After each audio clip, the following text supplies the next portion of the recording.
Bonsoir à tous et bienvenue à ce flash sur Vision 24 TV. Dans le cadre de son plan d'action et d'harmonisation de la Convention de la CEDEAO, la Commission nationale de lutte contre la prolifération et la circulation illicite des armes légères et de petits calibres, comme NAT-ALPC, a organisé un atelier de sensibilisation des parties engagées dans cette lutte le mardi 30 août à Abidjan. Compte rendu Jemima Nawa et Inoussa Doumbia.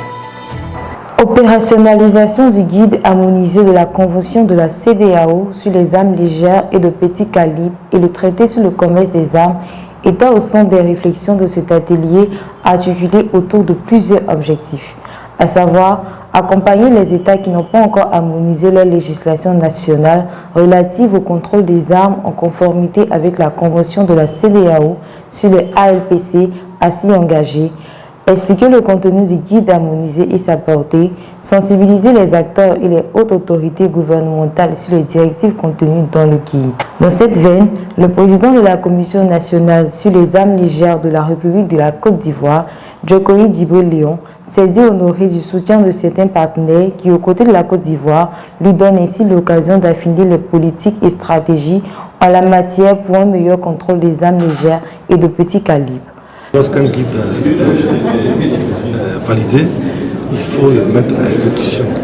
Et ici, le mettre à exécution, c'est tenir compte de ce guide dans l'élaboration des tests législatifs des différents pays, notamment la Côte d'Ivoire. Donc aujourd'hui, nous parlons de l'opérationnalisation de ce guide. Les résolutions qui en étaient sorties, il faut maintenant les intégrer dans notre loi nationale sur le contrôle des armes. L'objectif principal de ces deux tests, régional et international, justement le contrôle des armes. Comment faire en sorte que les armes ne soient que là où elles doivent être. Fanta Sissé, représentante résidente de la CEDEAO en Côte d'Ivoire, a salué les progrès enregistrés dans la lutte contre les menaces de prolifération des armes qui affectaient la région. Ces progrès, a-t-elle souligné, doivent être consolidés.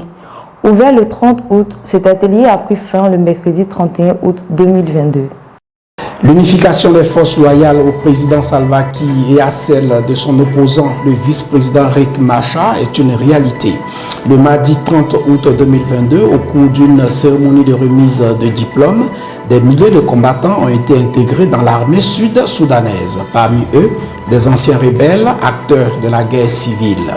Cette unification était une condition importante de l'accord de paix de 2018. Le président du Soudan du Sud, Salva Kiir, a souligné que de tous les chapitres de l'accord, la gradation des forces unifiées en vertu du chapitre 2 a été le plus difficile et pourtant le plus important. Il faut noter que des élections prévues en décembre 2024 sont censées mettre fin à la période de transition, sauf que certaines résolutions restent encore en souffrance, telles que la rédaction d'une constitution.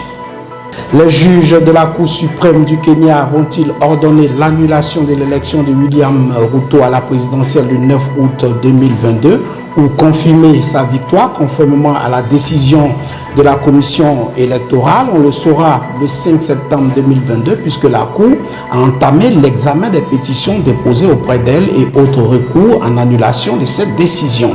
Suite à la présidentielle, l'ancien Premier ministre Raila Odinga, candidat malheureux, avait saisi la Cour suprême à l'effet d'annuler ce scrutin, dénonçant des fraudes et des irrégularités.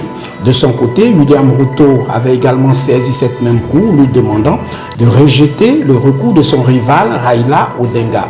Notons que la commission électorale, après le dépouillement, a déclaré le vice-président sortant William Ruto vainqueur de la présidentielle avec 50,49% des voix le lundi 15 août, dévançant ainsi de 233 211 votes son opposant Raila Odinga qui cumule 48,85% des suffrages. Si les juges ordonnent une annulation du scrutin, une nouvelle élection doit se tenir dans les 60 jours. Ivoire Mondial Construction et la Fondation Mboussou Aide s'associent pleinement à la célébration de 60 ans de vie du célèbre artiste musicien ivoirien et musicologue Frédéric Ewi, dit Mewé.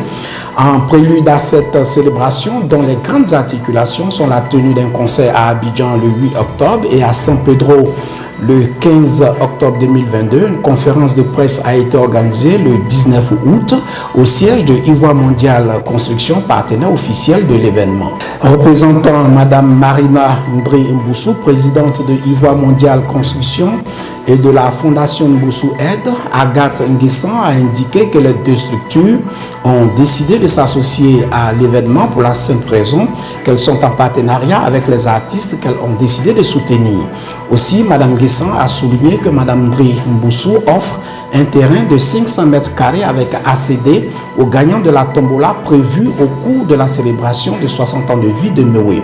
À cette occasion, Mewé a exprimé toute sa gratitude à ceux qui l'ont soutenu et qui apprécient sa musique. Pour lui, la célébration de 60 ans de vie est une grâce de Dieu. Il s'exprime ici au micro de Jemima Nawa et de Inoussa Doumbia. Mais 60 ans de vie pour tout être humain, c'est une grâce. Surtout pour le chrétien que je suis un enfant béni, comme je le disais tout à l'heure. Donc ça se fête, ça se célèbre. Je rends gloire à Dieu pour cette chance qu'il me donne d'être encore en vie, 60 ans après. Maintenant, il faut continuer à garder la foi pour avoir d'autres années à venir, pour vivre d'autres années encore. J'ai la chance d'être en vie 60 ans après. Donc forcément, il serait agréable que cette grâce-là, je la partage avec mes fans. C'est pour cette raison que je fais cette célébration. C'est pour cette raison que je fête cet anniversaire. Pour retrouver autour de moi tous ceux qui m'ont soutenu depuis le début de ma carrière. Et pour partager cette grâce-là avec eux. Et donc venez nombreux. Et ensemble, nous allons profiter de l'onction que Dieu me donne. C'est la fin de ce flash que j'ai pris beaucoup de plaisir à vous présenter. Restez connectés à Vision 24 TV.